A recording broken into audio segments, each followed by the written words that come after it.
LeBron James in Summer League was a different animal. Coming through. Gives it to James. Wow. Are you kidding me? Taking us on a trip to the circus. 23 summers ago, the Chosen One laced them up for the first time as a pro, and the NBA wasn't ready for what was coming. James was the most hyped athlete in years and was already super popular before he even stepped foot on an NBA court. So back in the day, the Summer League in Orlando was usually played in a gym with no audience. But for LeBron's debut, they sold out an entire arena. 13,000 fans came out to see if 18-year-old James is worth all the hype. And boy, was he ever. James has it. Crowd anticipating, throws it up. Can't get it to fall. It is saved. And James, the recipient, wows the crowd. And Ford with a mistake there. You just don't throw it back underneath your own basket, particularly to an individual that can elevate. Send it in. And they'll be saying that a lot in Cleveland. For LeBron. What a pass underneath from Miles to Mr. James. People drove miles to see James around the rim, but here. Can't get it to fall, and the Cavaliers have it.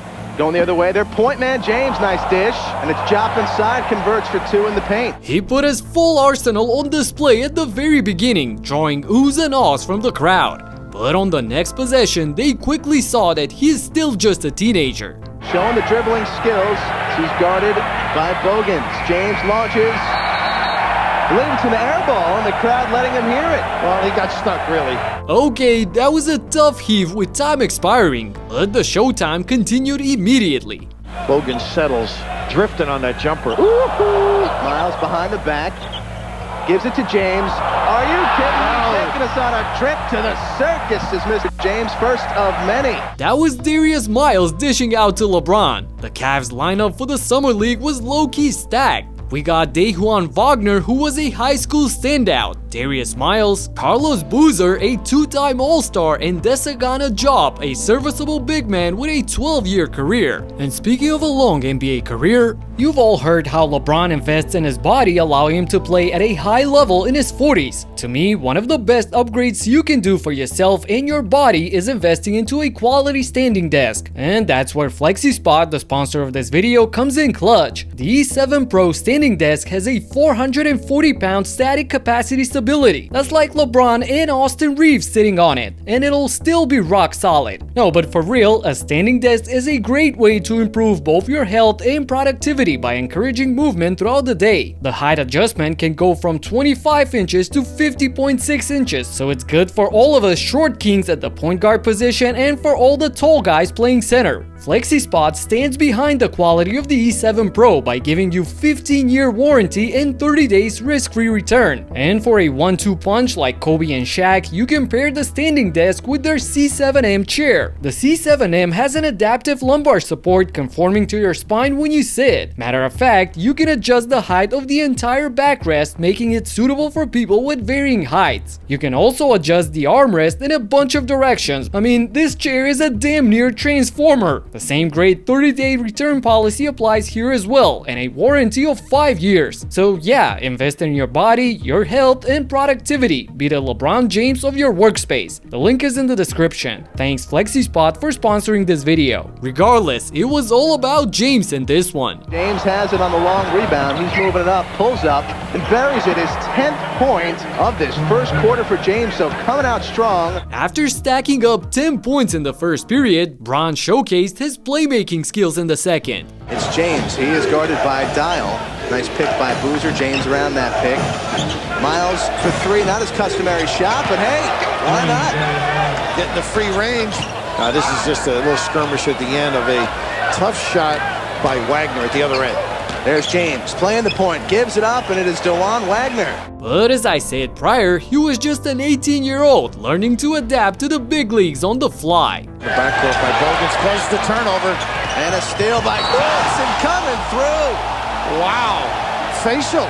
Making James pay for the errant pass and would not be denied on the inside. My goodness. That was Britton Johnson posterizing the young prince. Who? Just a random guy that played 26 games total in the NBA, and I'm sure he's watching this clip every single day. But that didn't bother LeBron one bit, as he kept his cool and finished his first game in a Cavs uniform with 14 points, 7 rebounds, and 6 assists in a dominant win over the Magic. And naturally, when in Florida, you have to play the Heat. But unfortunately, the James against Wade spectacle was closed to the public and was held in a practice facility with only 150 people in attendance. Mostly scouts, team personnel, and media members. Thing is, LeBron wasn't used to playing in a sterile atmosphere like this, so he struggled more than in his debut. He scored 17 points but on a substandard 7 of 18 shooting. On the contrary, Dwayne Wade showed flashes of his brilliancy. Look at him crossing up LeBron, the bump, and the mid-range swish. Here, he completely faked out James before stepping into another jumper and another splash. But the play of the game started on the defensive end. The steal and the two-handed cockback dunk in transition. Wow! Flash led his team to the victory in this one, outplaying the #1 pick in multiple stretches, including the game-sealing layup over Bron. It's cool to see the origin of everything they've been through together. That was it for LeBron at the Pro Summer League in Orlando, cause he had some more important business to attend, the ESPYs. He presented an award alongside Dr. J and even had a song dedicated to him by Jamie Foxx. He really was a national treasure. It's called LeBron James. LeBron James. If you want him to play, you know you got to pay. Later that summer, he even rocked the MTV VMAs alongside Prime Ashanti. And right then and there, in front of pop and hip-hop culture's biggest celebrities, Bron showed the world that he got game off the floor as well. Okay, now we need to tell him who won. No, I don't think I should tell him right now. You know, not till I get that kiss. Come on! No, LeBron, I don't think. You're not can't reach up there. I can't give you this. I can't. All right.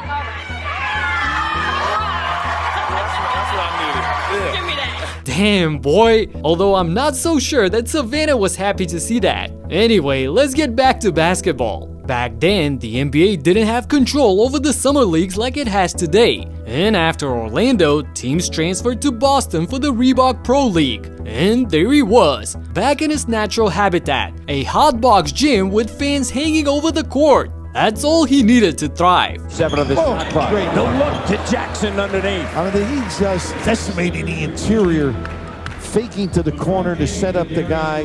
Talked to Bennett Salvatore earlier, and of course this is also looking for the officials. How about the no-look to Boozer? 4 guys are all 9 in total. A wonderful understanding of what pass to make and when to make it. Bang! A little bit of trouble. James, no look.